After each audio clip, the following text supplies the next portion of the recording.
ចុះសម្រាប់ផលិតផលនៅសម្រាប់ប្រើប្រាស់នៅកំឡុងពេលដែលយើងមានរដូវវិញបងអានឹងរត់តាសំខាន់ថែមទៀតប្រហែលជាអាចនឹងពីមុនខ្ញុំអាចនិយាយបានថាការពីជំនាន់យើងពីមុនយើងប្រហែលជាมันមានផលិតផលច្រើននៅក្នុងការដែលឲ្យយើងជ្រើសរើសណាអញ្ចឹងទៅណាមួយយើងអត់សូវដឹងអត់មានអ្នកណាប្រាប់ថានៅពេលដែលយើងមករដូវឬមួយក៏នៅកន្លែងតំបន់ផ្លូវភេទរបស់យើងប្រើសាប៊ូផ្សេងឯងអាហ្នឹងពីមុនយើងអត់ដឹងទេណាយើងគិតថាអូខេកមុនសាប៊ូមួយដុំតាំងពីក្បាលដល់ចុងជើងប្រើទាំងអស់ all in one ហ្នឹងហើយប្រើទាំងអស់ហ្មងប៉ុន្តែដល់ពេលក្រោយមកយើងបានសិក្សាស្វែងយល់ទៅវាខុសគ្នា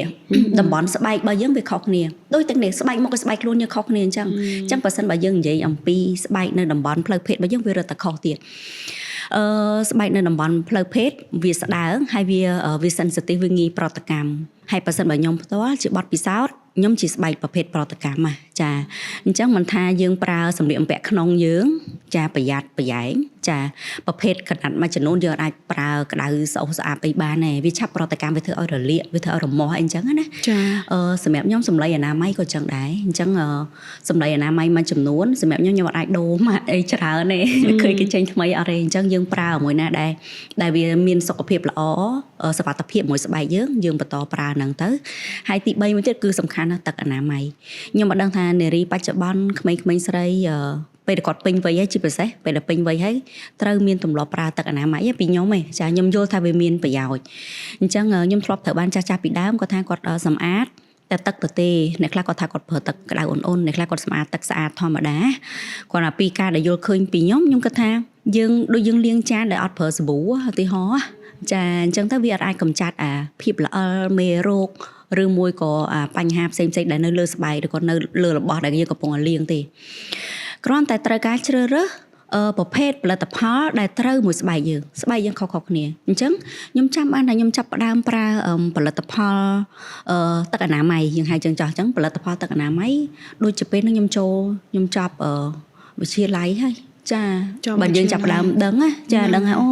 សំខាន់ការពីយើងពេញវ័យនោះតាំងពីនៅអនុវិទ្យាល័យតែប្រហែលឆ្នាំយកដឹងទេចារហូតមកដល់វិទ្យាល័យបើយើងអូខេយើងយល់ទៅយើងចាប់ផ្ដើមចេះប្រើប្រាស់ផលិតផលទឹកអនាម័យ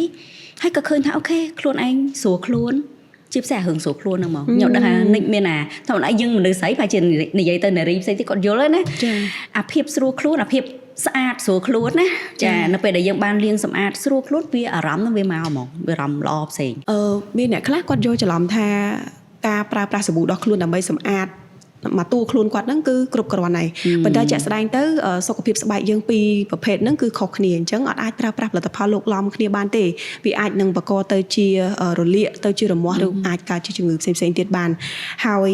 គួរតែជ្រើសរើសផលិតផលណាដែលគេផលិតឡើងមកគឺសម្រាប់តែតំបន់ពិសេសយើងតែម្ដងអញ្ចឹងនៅក្នុងហ្នឹងខ្ញុំអាចលើកឡើងពីទឹកអនាម័យ pH Care ដែលជាប្រភេទផលិតផលដែលមាន pH សមស្របសម្រាប់តំបន់ពិសេសរបស់យើងហើយអាចប្រើប្រាស់ជាប្រចាំថ្ងៃដោយមានសុវត្ថិភាពបានទៀតផងបន្តនឹងអ្វីដែលបងបានលើកឡើងមុននឹងចាំបានថាបងបានរើសផលិតផលមួយដែលសមស្របសម្រាប់ស្បែករបស់បងមិនថាសម្លេងអនាម័យឬក៏ទឹកអនាម័យអញ្ចឹងធ្វើម៉េចបានយើងដឹងថាផលិតផលបែបណាដែលសមស្របជាមួយនឹងស្បែកយើងឆ្លើយនឹងសំណួរនិចហ្នឹងពីមុនយើងអត់បាននេះដូចនិចលើកឡើងតាក់ទងទៅនឹង pH ហ្នឹងដែលយើងត្រូវពិនិត្យមើលទៅលើផលិតផលដែលយើងប្រើចាពីមុនការពីបងបែកការពីយើងចាប់ផ្ដើមប្រើដំបងយើងអត់ចាប់អារម្មណ៍ទេពីមុនយើងឲ្យទៅលើក្លិនក្លិននេះក៏អូបខ្លាំងអីអញ្ចឹងណាចាដូចជ្រើសរើសយកមកប្រើហើយជាបទពិសោធន៍ផ្ទាល់ហ្មងណាអាក្រក់មែនតើយើងប្រើទៅវាទៅជាប្រតិកម្មវិញណាចាវាក៏អូបឬមួយក៏វាមិនដឹងយើងអត់បានពិនិត្យមើលតែវាមានingredient នៃគេខ្លះនៅលើផលិតផលទឹកអនាម័យយើងប្រើហ្នឹងអញ្ចឹងវាបង្កឲ្យបងទៅជារមាស់វាទៅជារលាកវាទៅជាអីហ្នឹងអាហ្នឹងរឿងពិតហ្មងអាហ្នឹងមួយដែលយើងអត់បានពិនិត្យមើលទៅលើផលិតផលហើយឬមួយក៏យើងអត់ស្គាល់ប្រភេទស្បែករបស់យើងចាហើយរឿងមួយទៀតដែលយើងកាលនោះដូចជាយើងត្រូវទៅតាមខេត្តអីយើងអត់បានយកផលិតផលដាក់ទៅតាមខ្លួនយើងទៅមួយទឹកនៅអូតែឬក៏នៅផ្ទះសំណាក់អីហ្នឹងយើងប្រើសាប៊ូដោះខ្លួនឬក៏សាប៊ូអីដែលនេះណាព្រោះវាអត់មានណោះគិតថាមិនអីទេប្រើទៅវាទៅជាបករឿងទៅជាស្ងួតទៅជាអីវិញតំបន់ហ្នឹងអញ្ចឹងវាអត់សនុកក្នុងខ្លួនទេអូនចាដូច្នេះងាកមកមើលតើជ្រើសរើសផលិតផលបែបណាគឺមើលទៅលើ pH ដែលនិចនិយាយហ្នឹងចាអញ្ចឹងអាហ្នឹងសំខាន់មែនទែនសម្រាប់តំបន់ហ្នឹងវាត្រូវការ pH របស់យើងគឺឲ្យវាសមស្របជាមួយនឹងស្បែករបស់យើងអញ្ចឹងបើសិនបើ pH ហ្នឹងវាខ្លាំងពេក ពេកវាទៅជាស្ងួតចាវាទៅជាស្ងួតវាទៅឲ្យស្បែកបើយើងទៅស្ងួតទៅបង្កឲ្យការរលាកអីចឹងទៅប៉ុន្តែបើសិនជា pH ហ្នឹងវាខ្សោយពេកវាមិនអាចសម្លាប់បាក់តេរីឬក៏រមាស់ឬក៏មេរោគអីផ្សេងៗដែលនៅតំបន់ហ្នឹងវាអាចមកពីខាងក្រៅដល់ព្រោះអីតំបន់វាហ្នឹងហើយវាសើមជាមួយនឹងសម្លៀកបំពាក់ដែលយើងប្រើសម្លៀកបំពាក់ក្នុងដែលយើងប្រើអញ្ចឹងណាហើយនឹងមួយទៀតដែរគឺដូចទៅឲ្យពួកយើងចូលបន្ទប់ទឹកអនាម័យអាហ្នឹងប្រយ័ត្នដែរអញ្ចឹងអាមេរោគមួយចំនួនវាឆ្លងតាមរយៈបន្ទប់ទឹកអនាម័យឬក៏យើងនៅកន្លែងធ្វើការយើងប្រើប្រាស់បន្ទប់ទឹករួមអញ្ចឹងអាហ្នឹងការជ្រើសរើសគឺមើលទៅលើ pH ingredient ហើយគេហៅអី texture ដូចថា texture របស់ផលិតផលហ្នឹងណាចាអញ្ចឹងកុំឲ្យវាបដោតទៅលើក្លិនខ្លាំងពេកអ្នកខ្លះមានទឹកអនាម័យដូចក្លិនដូចទឹកអប់អីហ្នឹងខ្ញុំធ្លាប់ឃើញផលិតផលប្រភេទហ្នឹងអញ្ចឹងឲ្យប្រយ័ត្នប្រយែងអញ្ចឹងទឹកអនាម័យដែលសម្រាប់ខ្ញុំប្រើគឺក្លិនវាម៉ាល់ក្លិនវាស្រាល texture របស់វា smooth វាមិនមែនពពុះច្រើនដូចសាប៊ូកក់សក់ទេវាអត់ទេចាហើយនឹងកម្រិត ingredient pH របស់វាហ្នឹងគឺសមស្របសម្រាប់នឹងតំបន់ផ្នែកហ្នឹងធម្មតាគេមានលិខិតបញ្ជាក់អីអញ្ចឹងប្រើប្រាស់ផលិតផលយើងមើលផលិតផលដែលមានលិខិតបញ្ជាក់វិញ្ញាបនបត្រអីអះអាងទទួលស្គាល់ពីខាងសុខាភិបាលអីអញ្ចឹងណាអាហ្នឹងយើងជាផលិតផលដែលយើងត្រូវជ្រើសរើសមានប្រភពច្បាស់លាស់ចាមានក្រុមហ៊ុនត្រឹមត្រូវអញ្ចឹងទៅមុននេះយើងបានជជែកទៅលើវត្តរដូវចុះក្រៅពីកំឡុងពេលដែលយើងមករដូវមានវគ្គផ្សេងៗណាទៀតជាវត្តរបស់វាទាំងមូលហ្មងដែលយើងគួរតែយកចិត្តទុកដាក់ផងចាបើសិនជាវត្តរដូវ28ថ្ងៃនេះតាមមេរៀនយើងរៀនកាលពីយើងពីទូចរៀនមេរៀនជីវវិទ្យាគេឲ្យយើងតាមដាននារីជាពិសេសដោយសារយើងមានវត្តរដូវឧទាហរណ៍វត្តរដូវរបស់យើង28ថ្ងៃអញ្ចឹងថ្ងៃទី1ដល់ថ្ងៃទី7ជាថ្ងៃរដូវចាអញ្ចឹងថ្ងៃទី7ដល់ថ្ងៃទី14នេះគឺកំឡុងពេលហ្នឹងវាអាចថាអរម៉ូនរបស់យើងវាប្រែប្រួលខ្លាំងកំឡុងពេលថ្ងៃទី1ថ្ងៃទី7ថ្ងៃទី7ដល់ថ្ងៃទី14អរម៉ូនវិញវាចាប់ផ្ដើមធម្មតាមកវិញអាហ្នឹងបើសិនបើកំឡុងពេលនេះខ្ញុំអានតាមមេរៀនថ្ងៃទី7ដល់ថ្ងៃទី14ហ្នឹងបើសិនបើយើងមានដៃគូយើងរួមភេទបានថាអាពងមេជីវិតញីរបស់យើងទើបតែកកើតឡើងវាអត់ទាន់មានសុខភាពល្អគ្រប់គ្រាន់ដើម្បីបង្កកំណើតទេអញ្ចឹងបានគេថាកំឡុងថ្ងៃទី7ដល់ថ្ងៃទី14ហ្នឹងឧទាហរណ៍បើសិនបើយើងរួមភេទអាកាសមានផ្ទៃពោះក៏វាតិចដែរក៏ប៉ុន្តែនៅចន្លោះថ្ងៃទី14គឺថ្ងៃដែលពងញីរបស់យើងធ្លាក់ឬក៏វាមានសុខភាពល្អគ្រប់គ្រាន់អញ្ចឹងកំឡុងថ្ងៃទី14រហូតដល់ថ្ងៃទី21ហ្នឹងគឺគេថារយៈពេលល្អបើសិនបើយើងចង់យកបុតអីចឹងទៅវាជាពេលល្អក្នុងកំឡុងការដែលយើងចង់បង្កកំណើតអញ្ចឹងហើយបានជាគ្រូពេទ្យគាត់អាចនឹងណែនាំឲ្យយើងរួមភេទថ្ងៃទី14រហូតដល់ថ្ងៃទី21អញ្ចឹងណាចាហើយបានពីថ្ងៃទី21រហូតមកដល់ថ្ងៃទី28វិញបានន័យថាយើងនឹងបំរុងនឹងមករដូវម្ដងទៀតហើយអញ្ចឹងអាសុខភាពនៅក្នុងស្បូនរបស់យើងវាអាចប្រែប្រួលបើថាវាត្រៀមនឹងមករដូវម្ដងទៀតអាចថាស្បូនរបស់យើងភ្នាសរដូវរបស់យើងវាឡើងក្រាស់ហើយពេលហ្នឹងវាអាចនឹងយើងសម្គាល់មើលខ្លួនឯងមុនពេលដែលយើងមករដូវក៏វាអាចនឹងមានទឹករំអិលមានអីផ្សេងវាមិនមែនជារដូវទេប៉ុន្តែវាជាអាការៈបង្ហាញថាយើងជិតមករដូវអញ្ចឹងកំឡុងពេល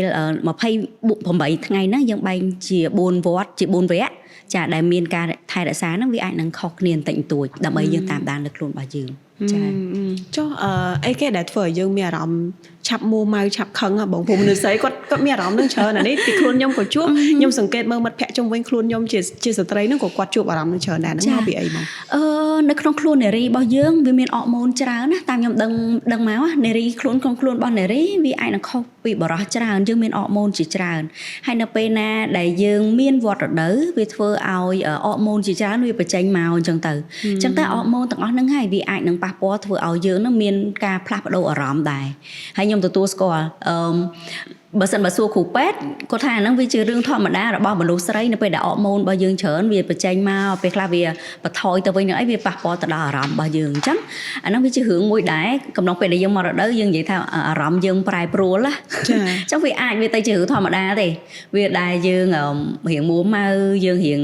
គិតច្រើនយើងមិនសូវសប្បាយចិត្តតែពេលខ្លះរៀងសប្បាយខ្លាំងពេកតែពេលខ្លះរៀងសែតពេកអញ្ចឹងទៅអញ្ចឹងសម្រាប់ខ្ញុំគិតថាវាជាអាការៈធម្មតាចាហើយគាត់ថាបើសិនជាយើងជាមិត្តភ័ក្តិឬក៏ជាដៃគូស្នេហ៍អាចសម្គាល់មើលដែរនៅពេលណានារីគាត់ផ្លាស់ប្ដូរអារម្មណ៍ចាគេចំណាំនិយាយធ្វើមីមដាក់នារីលេងថា អត់តន់មករដូវមែនឬក៏អត់តន់អស់រដូវមែនបានរៀងមួម៉ៅមែនចាអានេះខ្ញុំគិតថាវាយកអត់ហ៊ានបានស៊ីជម្រៅគាត់តែដឹងថាវាកើតឡើងជារៀងរាល់ខែខ្ញុំក៏មានខ្ញុំជឿនេះប្រហែលជាមានដូចគ្នាដែរហ្នឹងហើយបងមានដូចគ្នាហើយក៏ធ្លាប់ search តាម Google ព្រោះយើងគិតថាជារឿងធម្មតាដែលមនុស្សជួបពេលគ្រាន់តែយើងចង់ដឹងថាវាមកពីមូលហេតុអីបានធ្វើយើងចេះតែមួម៉ៅអញ្ចឹងហើយពេលខ្លះបងរៀង surprise ខ្លួនឯងបងដែរអញ្ចឹងអត់របៀបថាយើងចិត្តមករដូវប៉ុន្តែយើងអត់ដឹងថាយើងចិត្តមករដូវយើងរៀងភ្លេចខ្លួនណាពេលជួយមានអារម្មណ៍ថាមករយៈហ្នឹងរៀងមួម៉ៅធ្វើការងារអីណាប៉ះក៏អត់បានណាដល់ពេលស្រាប់ដល់ពេលមួយដែលយើងរៀនឡើងអូយើងចិត្តមករដូវ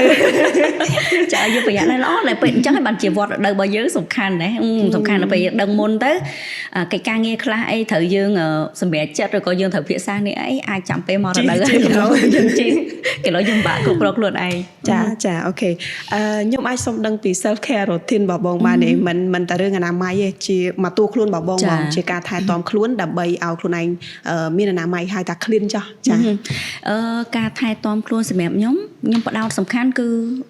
ក្លិនទី1ហើយចាអញ្ចឹងក្លិនបើទាំងអស់តាំងពីសក់តាំងពីមុខតាំងពីក្លៀកតាំងពីខ្លួនហើយនឹងតំបន់ពិសេសរបស់យើងក្លិនចានៅពេលដែលវាស្អាតវានឹងកាត់បន្ថយក្លិនហើយបើសិនបើយើងមានបញ្ហាក្លិនត្រូវការប្រើផលិតផលមួយចំនួនហើយដើម្បីឲ្យកុំឲ្យវាមានអាហ្នឹងអញ្ចឹងការសម្អាតខ្លួនរឿងមុជទឹករឿងកក់សក់រឿងអីនេះទាំងអស់ទាំងក្លិនមកក្លិនអីអាហ្នឹងសំខាន់រឿងក្លិនណាសម្រាប់ខ្ញុំមក PHK ដៃគូដ៏គួរឲ្យទុកចិត្តសម្រាប់នារី Be Free Girl PHK ថ្មីមានបច្ចេកវិទ្យា Odor Protect ការពារតំបន់ពិសេសពីក្លិននិងបាក់តេរីមិនល្អបានរាល់ថ្ងៃនិងរាល់ខែស័ក្តិសមនឹងសុវត្ថិភាពធ្វើឲ្យជីវិតគូរបស់ខ្ញុំកាន់តែមានភាពស្និទ្ធស្នាល